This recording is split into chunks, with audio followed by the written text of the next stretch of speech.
Hello ladies and gentlemen, and welcome back to the X-Files game.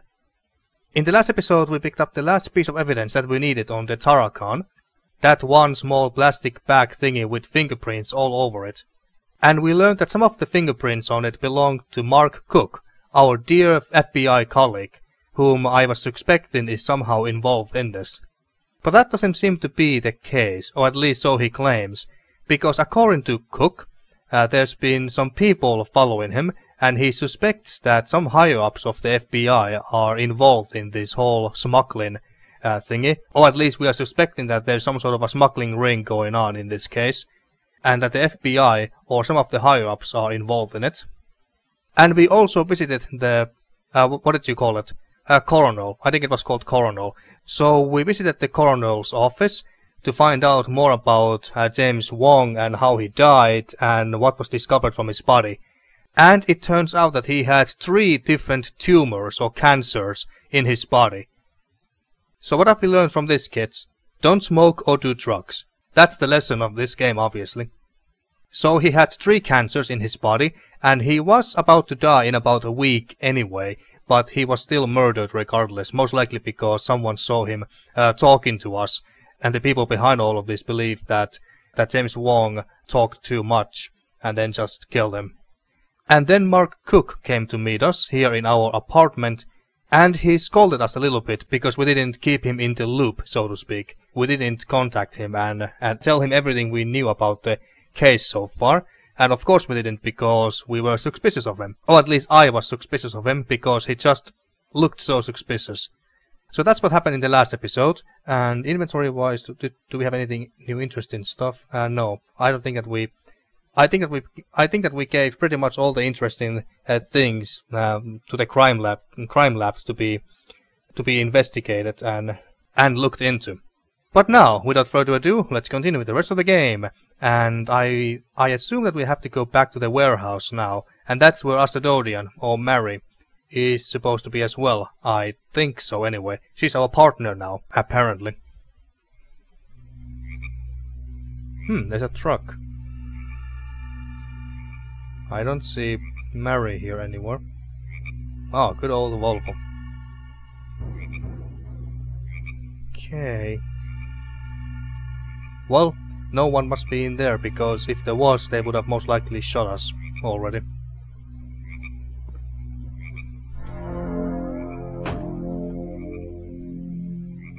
Okay, so now we are inside the truck. Let's see if there's anything interesting here. Seems like a lot of trash to me, but there must be something of importance.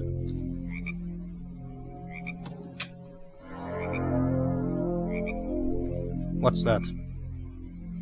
A note, leather, map, Clay's BBQ. I guess that means barbecue. And that must be address of some sort.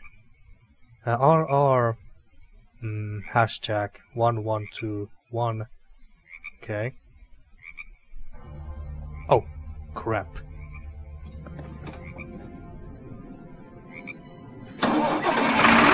That was close. I wonder what would have happened if we stayed beside or confronted that guy. Well, he would have most likely killed us. Unless we shot him first, obviously, but no, let's be sneaky. Now I wonder. Ah, it's empty. Okay. Why can't we still pick this one up? It could be useful. Yeah, it's still dirt. Or lead, I think. And this one is glowing a bit stronger than usual. I think it's trying to tell us something. But let's look around a little bit. See if there's anything new here. Although it's kind of hard to tell because it's so freaking dark in here. And this is not helping much. I guess it helps some, but not a whole lot.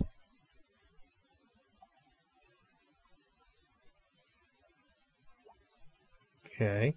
Anything interesting here in this... in the office here? Oh wait, where is the door? Ah, it's here.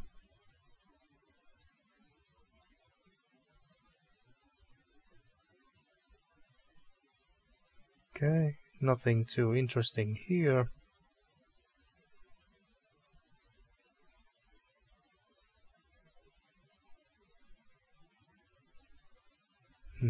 What about upstairs?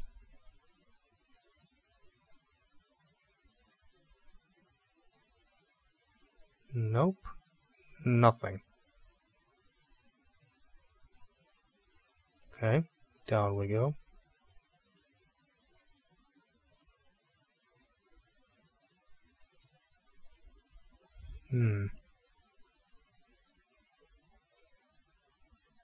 Okay, okay. And now we just go to sleep. Okay. Good thing that I clicked that. Otherwise, I could have wasted way too much time there than I would have liked. Well, let's do what the game says. I try not to abuse this hint feature too much. Okay, so back to our apartment we go. And have a good night's rest. We have earned that. It's been such a long day.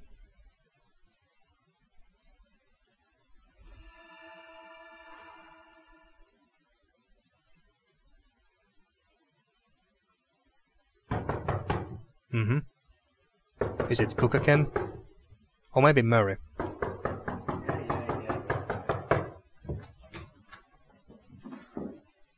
Do I have news? Good morning. What's the matter with you? Nice. That's a nice I worked surprise. last night. What's the matter with you? I didn't.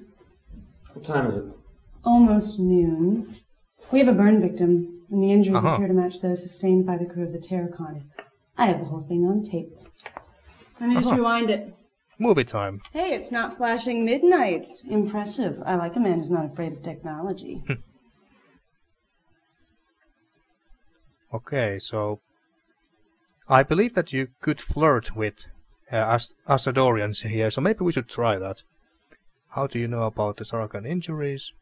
Who was the victim? Yeah, I think we should ask this first. Who's the victim? A John Doe. He was a truck driver for Gordon's Hauling in Charno.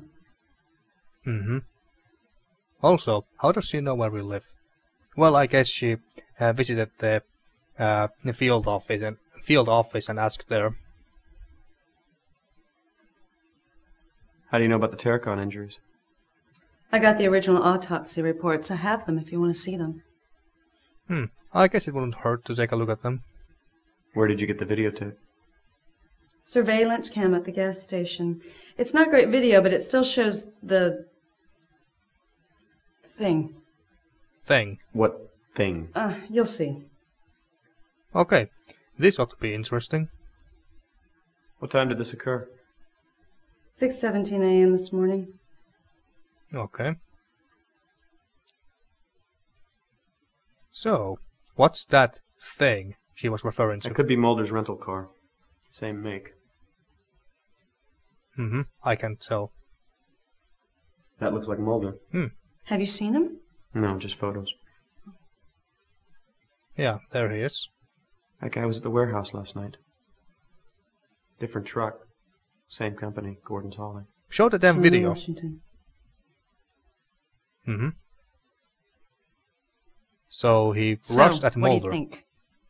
What was that? I have no idea, but his injuries are identical to those from the Terracon, and all of the gas station's electronic equipment stopped working. So what do you think it is? I have no idea. My only guess is aliens. So that truck driver rushed towards Mulder, most likely trying to assault him. Maybe even assassinate him. A weapon of some sort? It looked like the light came out of the man's body. Did it? Because, well, it happened so fast. It looked like the flash was coming from the top left corner from behind Mulder. Can I look at it again? Yes, thank you.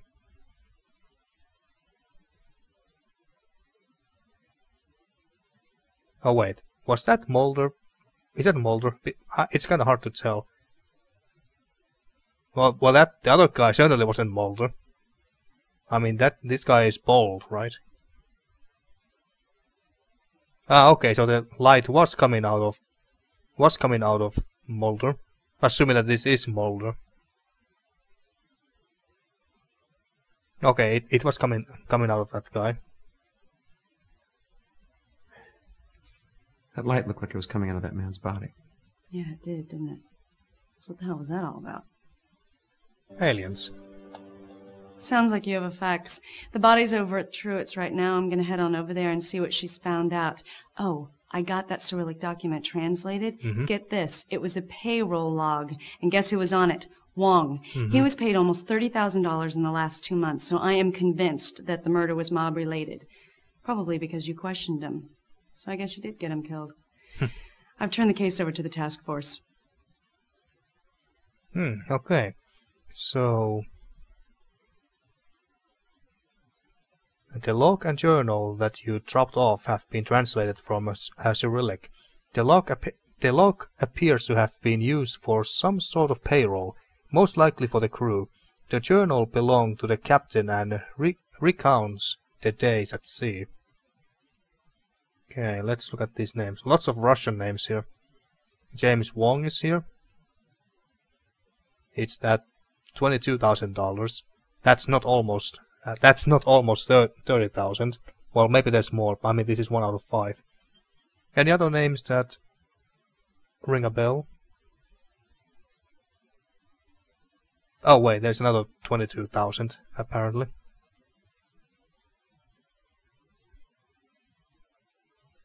Okay. More names that tell me absolutely nothing. Except James Wong, of course.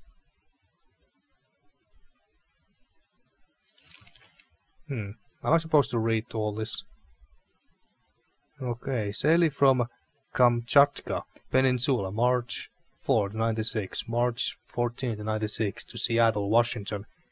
First day out. Departed port at 1400 hours with crew of 8. Cargo of assorted commodities. Crew is regular continent, save for one. Anatoly Dubovnin, however you spell that. Maybe that name is going to be important later. Who has joined to replace Pavel Chikikov. Or Chishikov, whatever. What has remained since last voyage to USA to assist our employer? Store sufficient for normal transocean travel. Latitude 59 north, longitude 166 east, 5,730 kilometers to Seattle. Well, maybe, you know what, I'm not gonna read out loud, it's just gonna slow me down. Okay, I'm just gonna read to the text. She remains calm, okay. Nothing out of the ordinary. Last night the crew was treated to a measure of vodka, of course, because Russians, courtesy the cook, who is always popular so long as the store of the vodka remains abundant. I fear that he will spoil the crew too early and there will be little to look forward to as time passes. There is no drinking during the daylight hours or while crew are on deck watch, and none permitted in the wheelhouse. This is what I have always maintained, despite protestations from some crews. These crews are individually talked to. Then, if the response is such, they are not reassigned to this ship in future sailings. Our position... yeah, sure. Third day. 2 Japanese fishing trawlers on Nezuko class, who do not acknowledge our presence. Proceed by the compass in the southwesterly direction.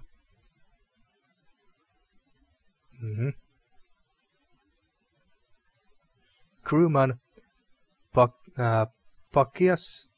Pakiastrika, I don't know, is ill with unknown ailment, fever, headaches, in crew cabin after administration of antibiotics. No other crew members show any similar symptoms, so feel this is isolated. Fuel, potable water and ship's stores are in ample supply. Okay. Wind has increased. There is the smell of a storm in the air today.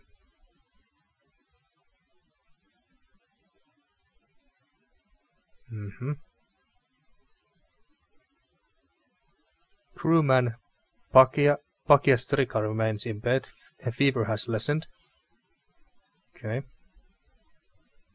Great, more.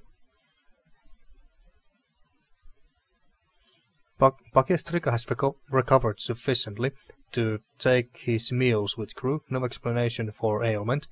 None of us are medical trained to diagnose. From infirmary stores, medicines of the type to do less harm than good are available to me, but are of little use beyond the mildly salutary. Still, it is what we have, and can be of some use.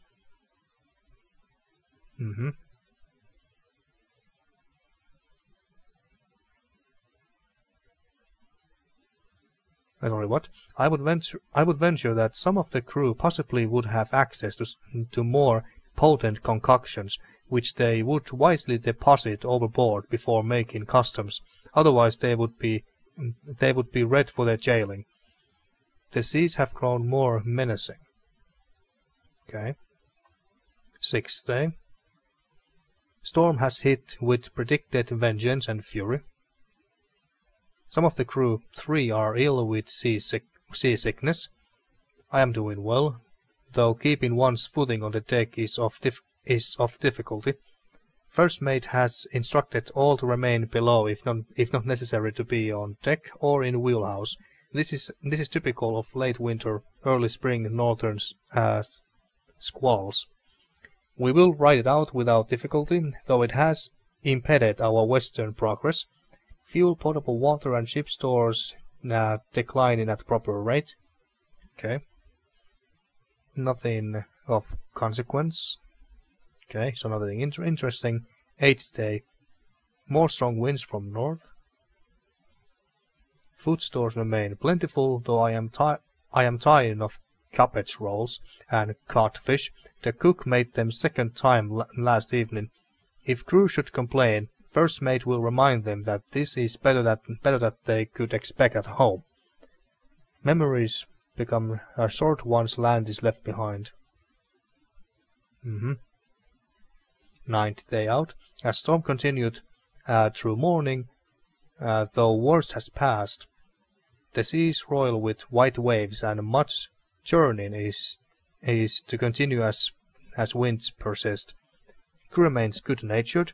Round of vodka at dinner this eve. There is little to do today. Ship maintenance is continuing, though no problems encountered. All stores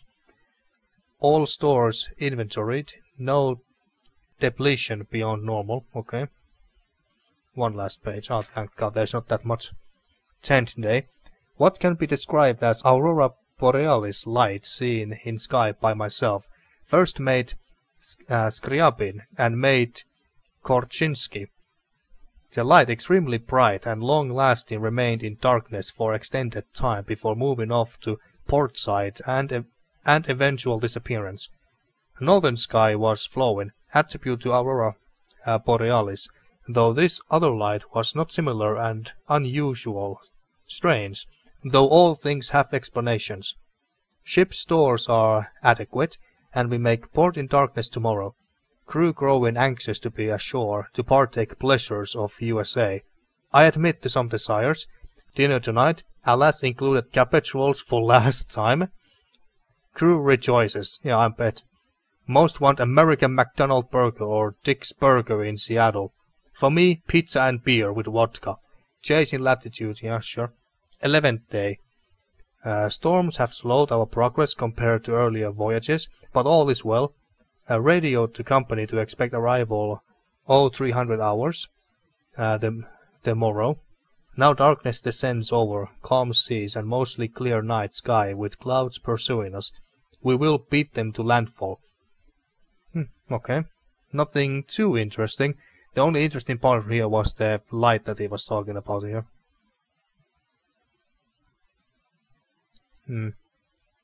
Crew cut man, Mulder. I guess we go through all of this. So, what's the connection with Gordon's hauling? You mean why was a Gordon's hauling truck both here and at the warehouse? Yeah. They were involved in the smuggling. Where's the truck? Totally empty. I've got an evidence crew going over it right now. Okay. Where does Terracon fit into all this? Obviously, they were part of the smuggling. Either they fried themselves mishandling plutonium, or someone had them killed. What did the man from Charno want with Mulder, assuming that was Mulder? I don't know, but whatever it was, it didn't look friendly. Who was he? Don't have an ID on him yet. He was very badly burned. What about Gordon's Holland? Could somebody over there ID him? Nobody answers the phone, and apparently there's no one on the premises. I sent a Duval County sheriff over there. No luck. Okay. Or maybe the guy on the TV, you know, the one who I thought was Mulder, was not really Mulder, because why would lights come out of Mulder's body? Yeah. So, and speaking about Mulder... What happened to Mulder? This whole business smells funny. There's something strange going on, something more than smuggling. I can't pin it down. I don't mean to harp on it, but we have to stick with the facts that we have. And all of them point to a smuggling operation. Okay, fair enough. Let's look at it 1 or 2 more times. You know, I'm not so sure anymore whether that's Mulder.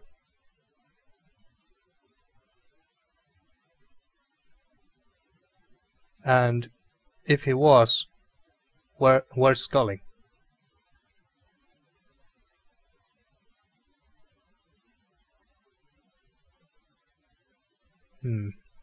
Okay. I wonder if we are supposed to go and investigate the truck next. Or the body. Or both. Okay, nothing. We have gone through all of that. Okay. Oh, we got a letter apparently. What is this? Your story was read by our editorial staff and it did not meet our requirements. And due to one or more of the above checked reasons. Again, thank you for thinking of last call for your submission. And I can read that. So he submitted a book to be published apparently. Everything when we first walk into a bar seemed fine or not to matter at all. It made little difference which bar. They all seemed the same, dark and cool against the blinding heat like a cave house in icy underground springs in the Mexican Rockies in the dead heat of summer. And drinking then seemed natural and easy and set our heads to vibrating and feeling like then with warmth inside it couldn't be wrong. It was drugs that seemed always wrong. Not. Okay, it's a sense there. Not. Oh, never mind there. You know what? I don't want to waste time on reading this. Yeah, there's so many pages too. Screw that. But his book didn't get published. What a shame. Well, before we head out, let's go and dress up first. And no peeking, Asadorian. Well, actually, I wouldn't mind that. I guess we... Where's our clothes? Our journal. Has he written anything new here? Let's see. Oh. Oh, God damn it.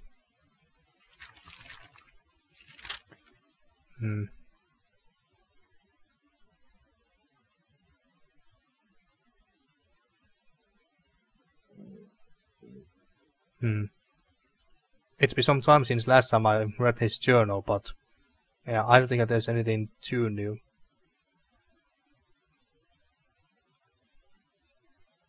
Or maybe we can go out like this. Well, not exactly like this, but again, but he will dress up before we leave. And apparently, yeah, there's absolutely nothing else to ask. Shame. I was kinda hoping for those flirty dialogue options. Something that I missed in earlier conversations, apparently. According to some of you in the comment section anyway. Okay, shall we leave then? Were these dots red before? Prime lab, coroner's office, field office, apartment. I don't see any new locations. And it's kinda hard to see too, because now these dots are green for some reason. Have we got... Oh, we have got some mail. Walter. Agent Wilmore, does this have some bearing on your case? Okay.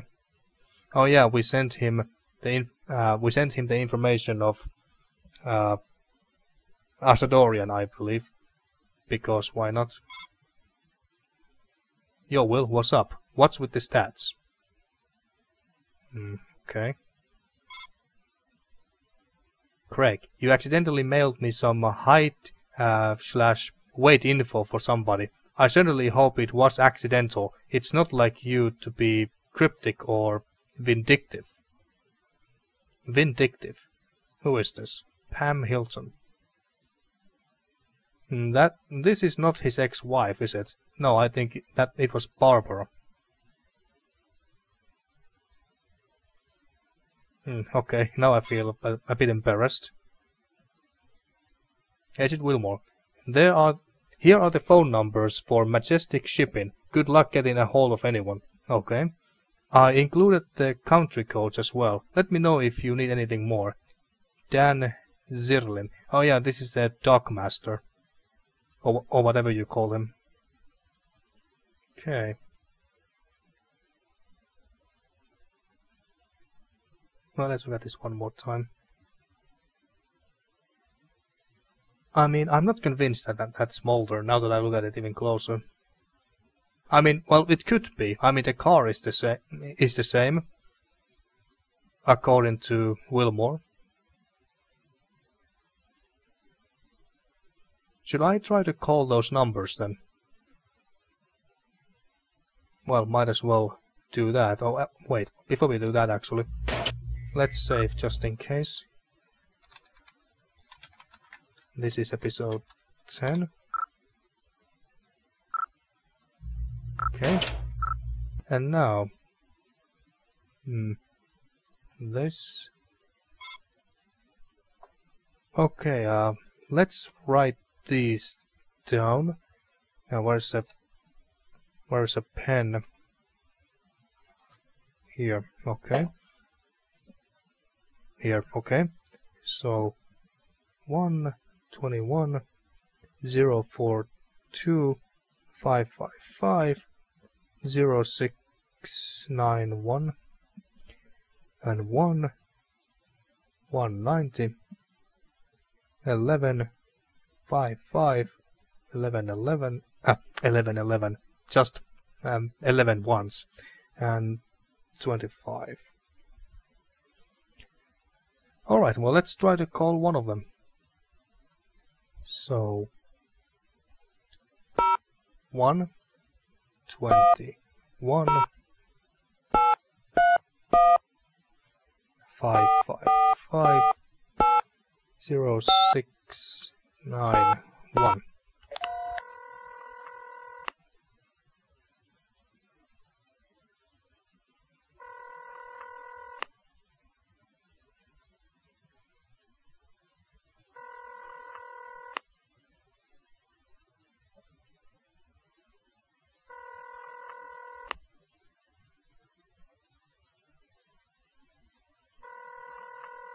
Not answering him.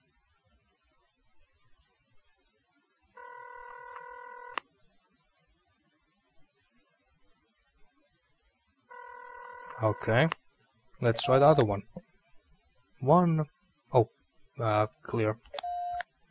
190 11 55 11 25.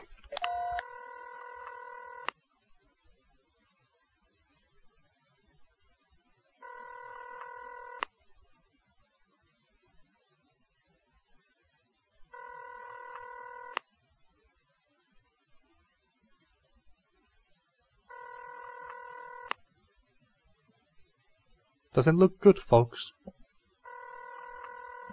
Not answering.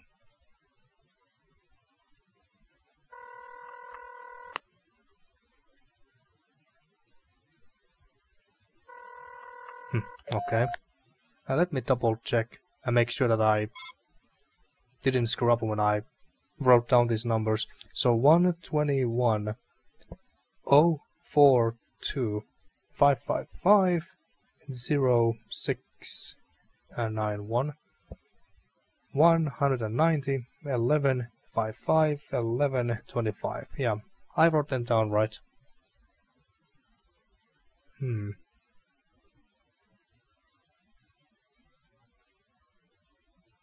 Should I send these numbers to someone else, and then they could try and investigate whether these numbers are even legit and not some fake numbers?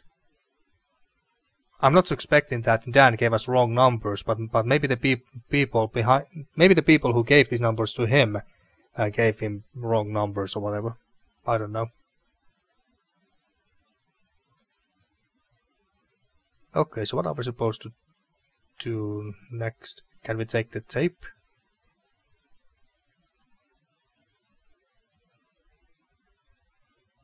Should we show her something? No, I don't think there's anything really. So, I guess we could go and visit the field office, crime lab, and coroner's office. I mean the bodies. Oh yeah, I forgot to mention earlier that that two of the bodies of whose bodies were there again? I think those bodies were from Tarakan, the burnt bodies of some of the crewmen. But anyway, those bodies were stolen from the coroner's office. So yeah, so that's an interesting, also. Well, quite interesting. I mean, why would they bother to steal those bodies? But anyway, let's go to the field.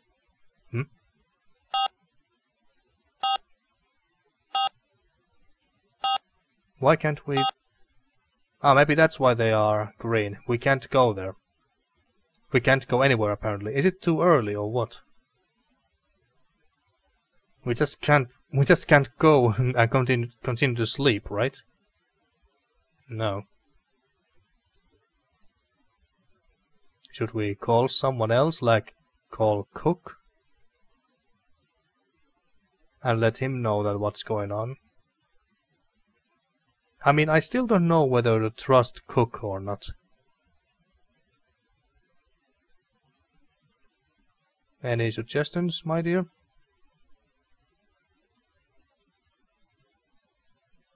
Okay. You know what, let's try calling Cook. What the hell? Or our boss, that's another option. But let's try to call him first.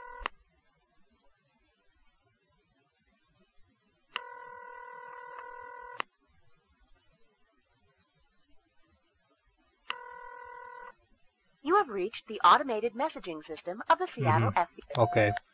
Or who knows, maybe he's dead. Maybe those guys who were following him, or at least so he claimed anyway, maybe they killed him. Maybe they killed him right after he stepped out from our apartment.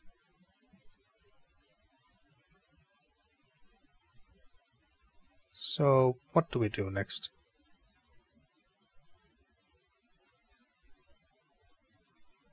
Don't you have any suggestions? Where should we go next? I could appreciate some help, Mary. We just can't go anywhere. Is it really that early? That no place is open yet?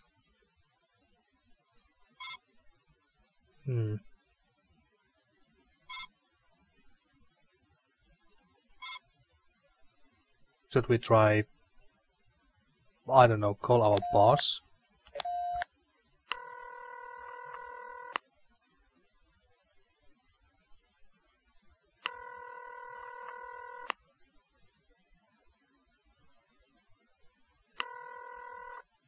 You have reached the automated messaging system. Okay. Computer crimes?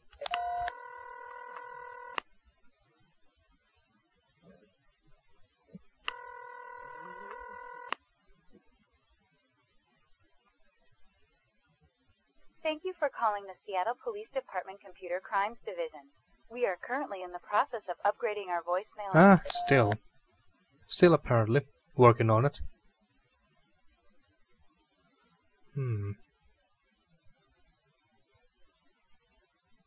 So, what's the connection with Gordon's hauling? As I just said. You mean, why was a Gordon's hauling truck both here and at the warehouse? Yeah. They were involved in the smuggling. Where's the truck? Totally empty. I've got an evidence crew going over it right now. Okay, I don't want to ask these questions again because these characters apparently in this game always get annoyed a little bit when you ask the same question again. Which does make this game feel more realistic, sure, but for gameplay purposes it's more annoying than anything. I really like her getup. I mean, look at that, she looks badass. And I especially like her way how her gun is visible like that. So what do you want us to do next, woman? I can move the mouse here. Maybe you're supposed to find something interesting and then click on that.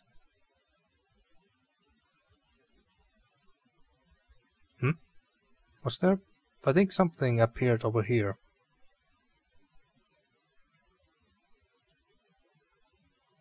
Yeah, something appeared when this guy started radiating holy light.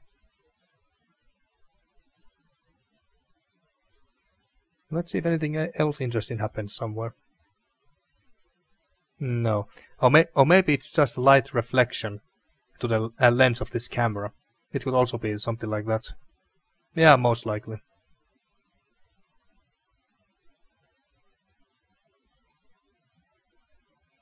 Am I supposed to find something? If only I could pause, that would be nice too. Like, am I supposed to find something else interesting here?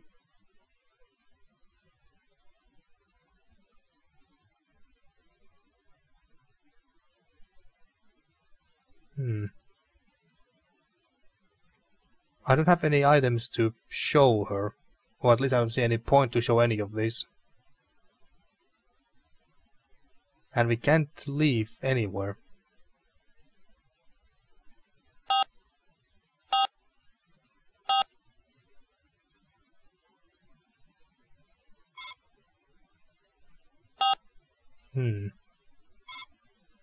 What do you want me to do, game? Now I would love it if this game actually gave me a freaking hint here. Let's see if there's anything new here. I mean, we have read the email already, sure.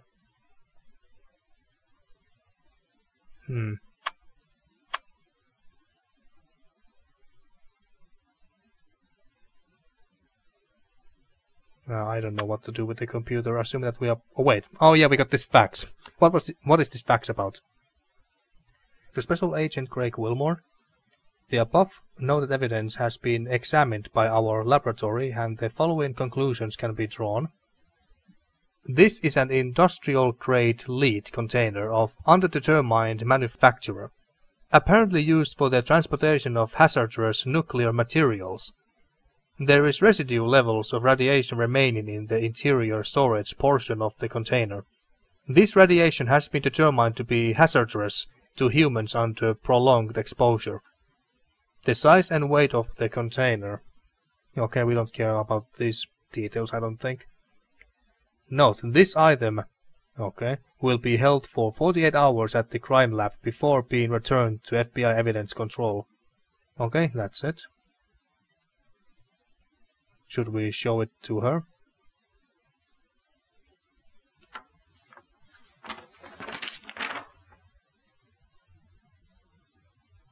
Wow, that settles it. They're smuggling plutonium. God, we have to stop this. They could kill a lot of people. Okay, cowboy, let's go. We're burning daylight. Where are we going? Finally. To the coroner's office to Yes. get the autopsy reports on the burn victims. Yes. Yes, that. Can I take a shower first? With you. Yeah. I think we should check out Gordon's holing first. Nah, let's just do what she says. But let me take a shower first, will you? Can I shower first? I don't know, can you? I may need some help. Then I guess you better call that partner of yours. I hear Cook scrubs a mean back. Okay. Well, I guess we go and take that shower then. Was it? Where is it? Where's our shower? Ah, here. So we are supposed to take the shower now, right? Hello. Well, I can't look up and turn on the shower. Or maybe we're actually just supposed to go out.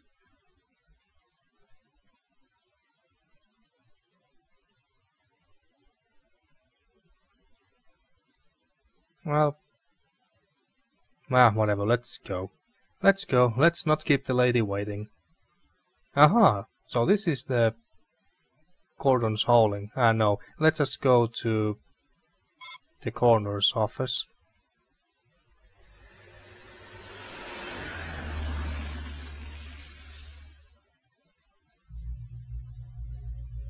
God, I hate coming here.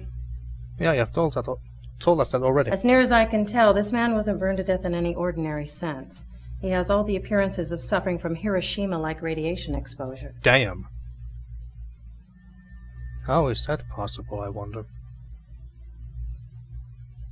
Well, he looks pretty good for someone who's been severely burned. Well, okay, he doesn't look good, but at least we can see his face. That's what I mean. But other than that, yeah, he's fucked. What makes you think it's radiation? Well, first off, I don't know much about it, but he was burned from head to toe. Literally. Damn. Fire damage never does that. Secondly, I cut his clothes off him. They were pretty much undamaged. You see this? That's the imprint of the logo from his shirt. That's caused by thermic rays. Similar effects were observed at Hiroshima. Kimono patterns were burned into the skin of the wearer. Damn. Inverse shadows of objects were permanently etched into walls. Damn, that sounds so painful and spooky at the same time. Are there any similarities between this and the Terracon victims? The effects are almost identical. We didn't figure it out with the Terracon because, well, it really didn't occur to us.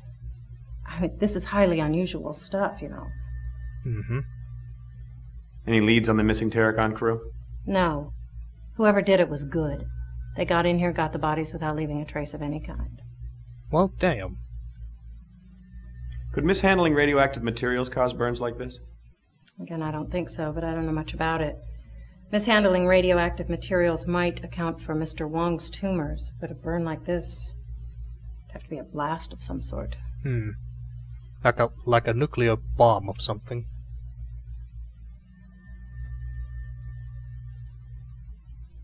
Okay, that's that severed hand again. Why do you have a severed hand in a jar here, lady? Could you explain that to me? Some equipment, sure. More equipment. Already asked everything. Okay. Computer and phone. Okay.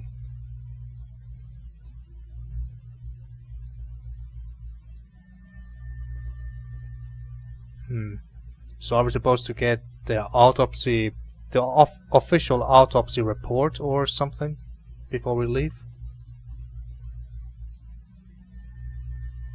Yeah, no point to ask these again.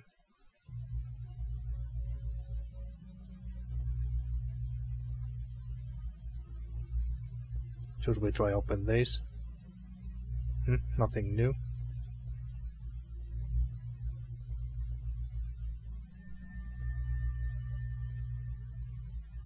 I can't read that.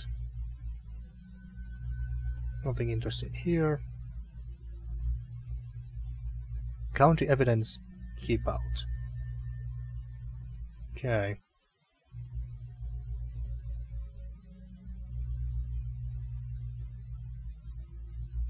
Yeah, I read that last time.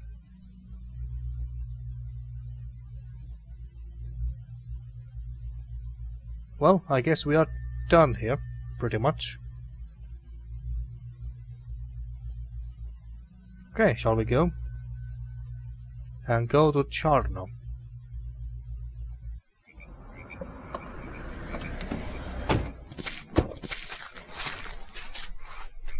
Well, they're obviously not very security-minded. I know, with all this nice stuff around, too.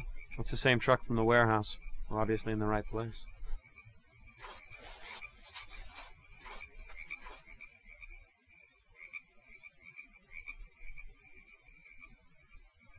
Keep your eyes open though, there could be armed guards. I mean, it would be extremely stupid to not guard something like radioactive plutonium.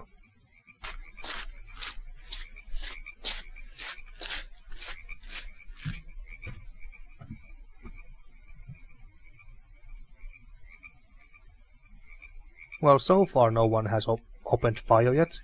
That's always good.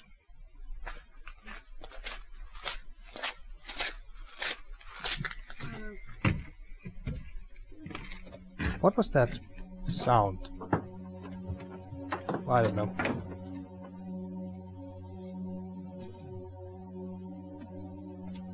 Now this is spooky.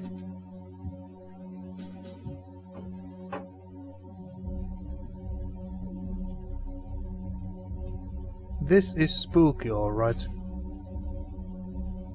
But you know what? I have been playing for about an hour now or so, I think. So I'm gonna end this episode here. And in the next episode, let's investigate this place. Gordon's Hauling, I think this place was called. See what we can find, and hope that we don't die or something else like that, or anything else terrible will happen. Hopefully not. So, until next time. Thank you for watching once again, and see you next time for more The X-Files game.